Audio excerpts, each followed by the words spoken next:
Hello everyone, this is Heritage Mezcal again. I'm losing my voice, but I am Chava, Peribán, Sergio Garnier here with me. And today we're still sipping some puntas, so if we start slurring our words, blame him. He brought them. Blame those. Yeah, blame this beauty. And I wanted to have the most common conversation that happens in every podcast, in every YouTube channel.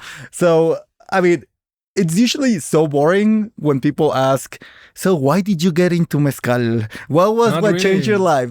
But I am even more interested in, okay, you got into mezcal. And I haven't been in, like, Mike G invited me to hit podcast. Thanks. But apart from that, like, I'm not, like, I do some interviews for promotion, but I don't know, I'm really happy to sharing. Well, like, but actually I want to like fast forward. Okay. Let's say you had an interest in mezcal, you had a special situation that brought you into the business, and then you realized that you had to make this a business. Yes, I'm still figuring out that part. Okay. So exactly this is the thing that I want to discuss with you. Okay, because you are not someone. You're not a celebrity. You well, as far as I know maybe in some very obscure corners of the internet, people know about you, Sergio. You don't have to disclose that. So, well, clearly, it got to this point where you were like, okay, I am positioned in mezcal now. This is something that I want to do. You had another job. You had a completely different lifestyle. And you have a family, so you're insane. Yeah, that's... I'm glad you bring that up because the pressure is different. Yeah, like if I do something... I'm 39 years old, so I'm not that... You're a young man. You're a young man. But well, it's if I make something and it fails... Meow, like I just won't be able to go out and drink as much as I do on a regular basis, or I'll drink worse things that I drink these days. But you, piñas coladas, for example. some people, well, piñas coladas can get expensive these days. But I will be like cañita de oro, tonalla. It's fun. I have enough mezcal for a lifetime in my house. But you came into this as a life project. Yes, now it is. And so that is a very particular situation. And I think my first question is, when you decide to do that, when you're like, okay, this is a life project, what changes to like, maybe I do this, like, because I'm sure for a moment you were like, this can be a side hustle. They can be something that I can do in my free time. What changed where you were like, this is my life project? It began like that. So I have almost 5 years in this. So the first 2 years and a half, it was that, like a side hustle, until it got to a point where, and maybe I'm being irresponsible here, but it got to a point where I really, like, I knew that I have something special, like the product, like the spirit is something I think worth pursuing, and everything that's behind that, because I have talked about what it implies for me environmentally and socially, for my community, for the area, and also for me. So my way of thought was, I love this job, so I just want to do good enough to keep doing this job and provide for my family while I keep doing this job.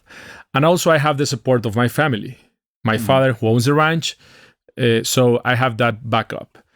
Without that, I don't think it will be possible, or maybe this will be super irresponsible. So okay, so for me, it's interesting that you are framing this the way that you are, because I hear so much and so often, mezcal sales are getting out of control. If you have a little bit of money, throw it into mezcal. Like, it's almost like crypto craze. Yeah, it's just look what happened there. Well, that was sort of exactly my point. So you do not think this is the fastest growing thing. It's like it's a gold mine. That's not how you see this. This is not how you... For me, it was very easy. In a way that the path was very easy, because easy in a way, at least what the road was. Because this is the agave this is the plants, I have the ranch, the cattle business, which was the reason to originally get this property, was not going as we expected. So for me, I didn't have to decide which agave to use or which, in that way, I mean, it was easy. Not easy to execute. It was easy, the path, the roadmap. So I have this agave, options. what I can do, how can I best present this? Or how can I do this a project? And I'm still figuring that part. And there are a lot of doubts along the way still.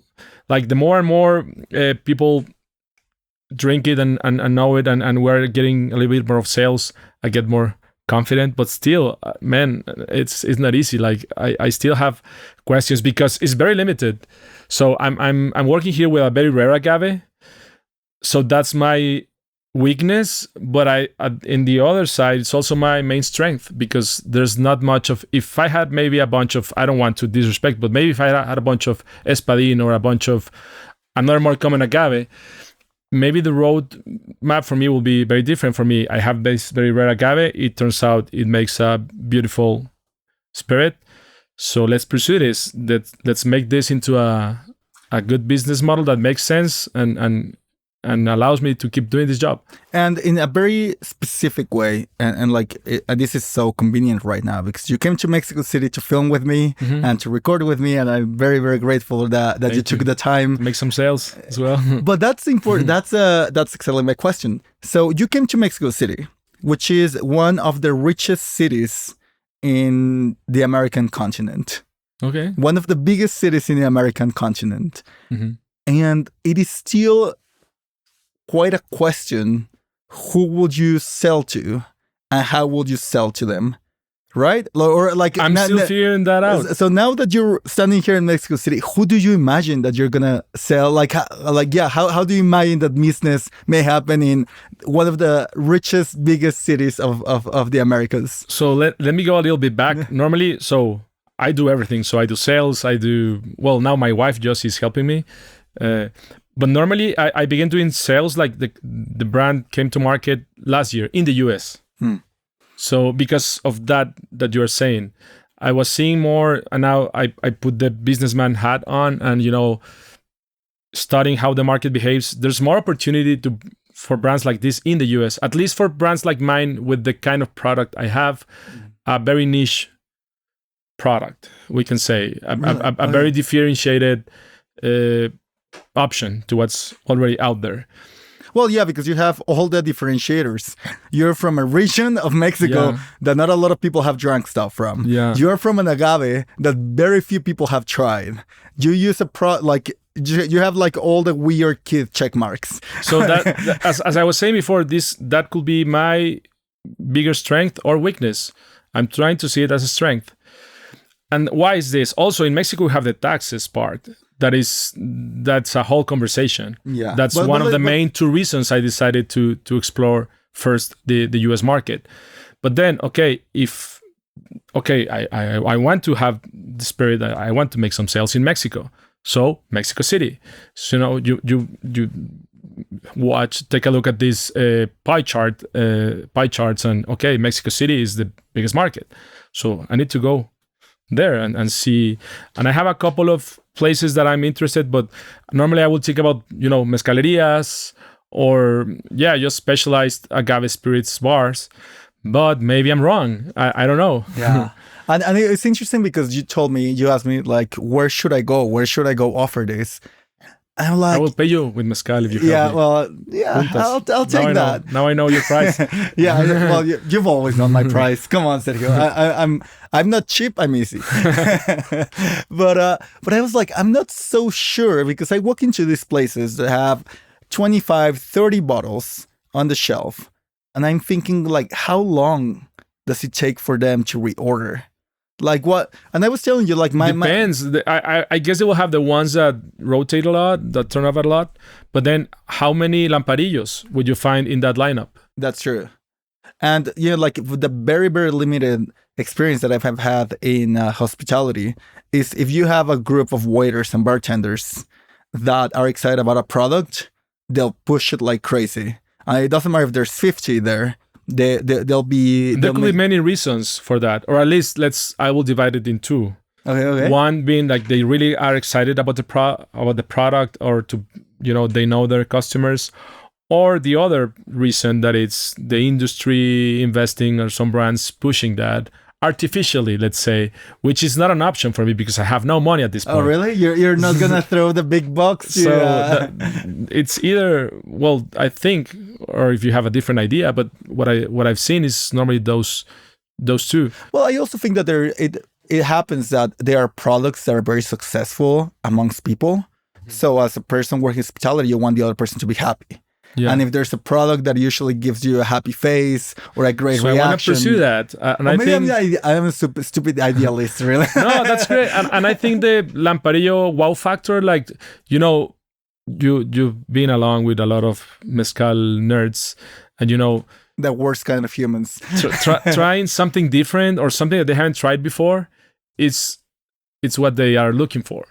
So sometimes I think that's a great way to at least remember this very weird agave with a very unique profile, and that's what has been helping us to have more and more people talking about us. And if let's imagine, our region also. Yeah. That people get to understand like you want more to try about something with Durango from as you like to tell me, the North is fashionable these days, right? Peso Pluma, Karol G. We're trending, man. Yeah? We're trending. You are trending, kids. Yeah, I mean, you're wearing the hat and everything. Mexico is trending. But the North of Mexico is trending. But this is my normal attire, office attire. You didn't dress up for us. No, it's fine. It's fine if you did. I dress up for this. I don't dress like this all the time. But okay, so I think we sort of covered the struggling part, which is the difficult part. But I guess a big question for me a lot, especially with projects like you, that you're not making this brand to sell it right away. This is not just like something that you are. It's not just an investment in your portfolio. This is a life project. Yes. So in that sense, in the future, if you were to be extremely successful, how do you imagine the scaling part of it? Like what is too big? I sometimes say that it's harder if things go well than if they go bad.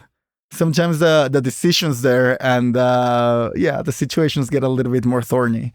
Scaling, particularly for this project, it's complicated. So, at least in volume, because again, we go back to the land. So the way, at least for Ultramundo, what we are trying to do is express the terroir and just grow. It will be like I don't know if mezcal is a thing, but like single state, like single ranch. We will just produce what we can sustainably harvest from our ranch, and that will be it. We'll be limited to a specific amount of bottles. Well, it's gonna work more sort of a bioreserve kind of approach. Yeah, but we will just produce with our plants. That will be it. At least you won't go out shopping for other agaves. That's not part of your plan at all. At least that's not what we have in mind. We're trying to do something that people appreciate, and maybe it will, again, and as a good friend, when I was just getting into this business, told me, you are not going to get rich with doing mezcal. And I was, it's okay. I just want to make a living. And this guy's super rich, by the way. not just for mezcal. Yeah. But especially not for mezcal. But for me, it's all about the land. Or if we find a way to grow in with the neighbors, maybe we could scale that. And and for me, it will be about making interesting expressions with what we have, different iterations. But in volume, it will not be something I will never be close to, the bigger brands. But I think, again, that's my edge, and I will try to be in the premium or differentiated mezcales. But then we're building the distillery, so having our own distillery, having our own team, our process, and then hearing from the market what they like without compromising our values and the way we believe how to do mezcal. Well, and I think that what I'm also hearing is that it's really hard at this point to understand what are the consequences of the decisions and what will they involve once the things start going. But at least I think what you have very clear is that the ethos has to be maintained. Yes, that's for sure. Then we can always have improvements, in distribution, maybe partner with someone. but for me, it's a heritage brand. So hopefully Diego, my son, will be the second generation mezcalero, and then it's just also the way that we can keep this ranch in the family, because cattle was not taking us anywhere. And actually we were thinking about selling the ranch because we were financially struggling. So for me, mezcal also involves that, just keeping the ranch and the tradition in the family, and extended that tradition, or not extending, but retaking that tradition from the community that used to be a mezcal producing area. And I think that in the north, that's incredibly important, because there has been a lot of the culture and a lot of the traditions have been aggressively erased. And again, as you're saying, like everything has a two-edged sword. The fact that you're so close to the border to the north has also involved that, there has been, I think, a lot of the elements that made the north, like more connected to its original traditions. It's been aggressively wiped out. Yeah. And I'm tiptoeing around with the language. Yeah, but I saw that expression. Yeah, right. Like, híjole, I don't want to say the wrong thing. But I think there is something very necessary in saying we have this type of land. We have this history. Can we take that and see if this may work for the future? Something that we erased may be the answer for moving forward. Exactly. For us is technically, from the environmental or from the agroforestry part, it makes sense to have that available that way for the community. And also the story and the cultural heritage is also important. So there are always in Ultramundo those two lines that we are very careful to be very clear about we stand for. And it's very important to consider those two aspects in this project. Love it. Okay, so I have one last question, Sergio. Please. And you don't have to answer if you don't need to, or if you don't want to. Favorite Southern agave? Favorite Southern agave? It doesn't have to be from Oaxaca. It can be Guerrero. It will be Karwinski. Look at you, with all their, but Karwinski with all their that skill, still keep discovering new Tobaciches, barriles, cereales. Yeah. So that's my. You're in the Karwinski line. Yeah, that's cool. I love the Karwinskis. I think that a lot of us had a fair share of that with Mezcaleria Quiche when we were young. So yeah, that's the right answer. I congratulate you for your good taste, joven. Thank you, appreciate it, Chava. Which one's yours? Oh, I'm very promiscuous in terms of choose one. Choose one that's right the now. Point of the question. Well, I actually, and this is absolutely not something that doesn't even exist, like a name that I claim my favorite agave of 2022 was Lamparillo. That was changed my 2022, and then 23 Salmiana. But not from the south, man. Yeah, right. I mean, I'm a sucker. Traditionally, it's more a San Luis. Yeah. Soccer for Tepestate. Okay. Yeah, I'm a Tepestate basic kid. Predictable. Yeah, so predictable. I'm sorry. Yeah, I wish I could have said Chuparrosa, Pelón Verde, something super obscure. Weird. Yeah, no, but just good old Tepestate. Marmoratas all the way, man. Good. Cool. Well, sir, cheers. Fundamental pleasure. Thanks for coming all the way from Thanks for having me. I really appreciate it. You took the airplane. I just drove here, so yeah, I'm really happy to be here. Thanks, man. Thank you. See ya. Bye. A huevo. Salió, güey. Pues sí, no está tan...